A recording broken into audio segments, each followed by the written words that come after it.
Hey guys, today I am swapping out the non-adjustable camber arms on my Model 3 for adjustable camber arms on my Model 3. So to get through that process, it's just like removing the car or the tire off the car. Put your puck in there, your jack puck, jack the car up. Before you jack it up, you could loosen the lug nuts if you'd like. On the rear, the parking brake does engage, so that motor won't spin. It's probably worthwhile of just loosening them than jacking it up all the way.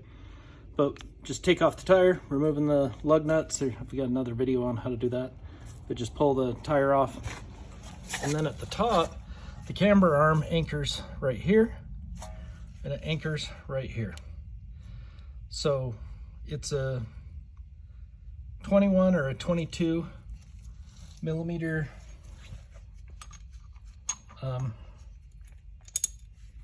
so I've got that's on a 21, which is the same as the socket, and it sorry, I'm trying to see if there's much play in there. Tiny bit of play, so it might be a 20, but I just used a 21 to pull it off and it came off just fine. But you can see like it knocked the corners of that bolt, which usually means, you know, your socket's slightly too large. You can see where it knocked that edge as I was loosening it. But anyway, it's same size bolt on the front as it is on the back. So I pulled the old one off. This is the old one. It goes on that way. So what I've done is taken the new one and the old one, and because I'm not an alignment shop, I have another video for the Model X when I did this, and I did change the camber on it. I would recommend not doing that.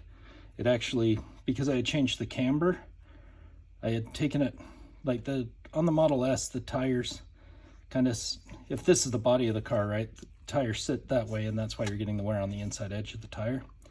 So what I did is I pushed the camber out, which caused the toe, because the toe is fixed, right? So as I pushed the camber out, that's what it did, is it twisted the tire.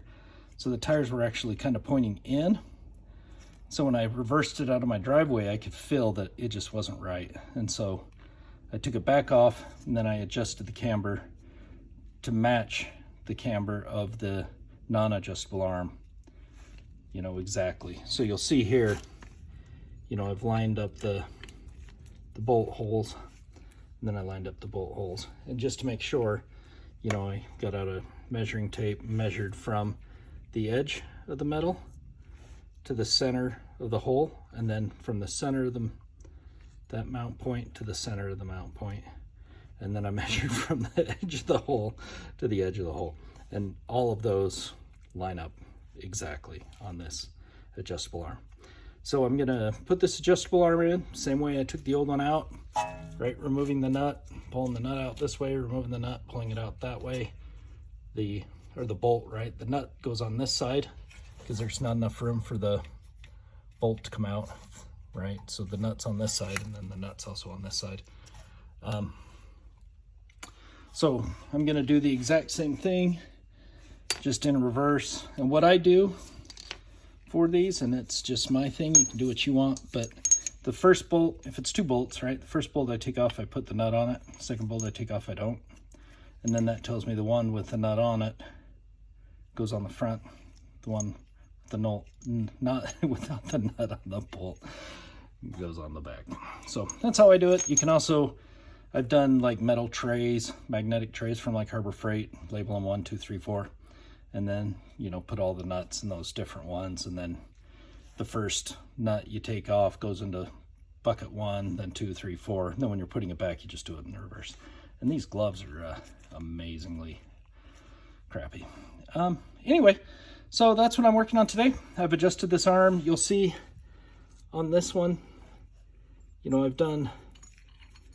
I've tried to, and I'm actually going to change that. So I'm going to redo all of that. So you can see how far this is out on this end. I'm going to adjust so the amount of threads on both sides is just about equal. And I just do that so that if you're adjusting it right, you can loosen these two bolts, then you kind of twist the centerpiece, and then that pulls both sides in evenly, or takes both sides out evenly. And that's the best way to do it. You don't want one side being, you know, loose like this is and the other side tight, because then you're reducing the amount you can adjust because of the amount of thread you're losing on each side. So anyway, I'm going to go through and change that up. Highly recommended. I got these arms off of eBay. I paid, I think the guy was asking 120 or something like that, or it said best offer, so I offered him, I think 110 or something, right? He's got to make a living too. But I offered him 110, he took it. So, you know, these adjustable arms cost me $55 a piece, which doesn't seem unreasonable. There might be better, cheaper ones out there, I don't know. But these seem to, you know, look pretty good. So we'll put them on and schedule an alignment tomorrow with an alignment shop and have them do the alignment for me, because it here's my you know, alignment tool. When I had put it on while the car had weight on it, where is the bubble? I don't even see it. Yeah, it's way this side. Because, you know, I took the camber arm off, right? So it's going to cause it to pop this way. So when you put the camber arm back on, you'll notice that, you know, that comes back out again. But you can get one of these. They're like 10 bucks on Amazon. And that's how I check the camber to see how far off it is. This side was off -1, and the other side was off like -2.5. So on a Model 3, that's not acceptable. On a Model X, that's what mine was. So anyway, so I got these adjustable arms, gonna get them all replaced, put it back together again. So I just figured I would show kind of the process of doing that and help somebody else out. So anyway, thank you for watching. And if you're interested, subscribe.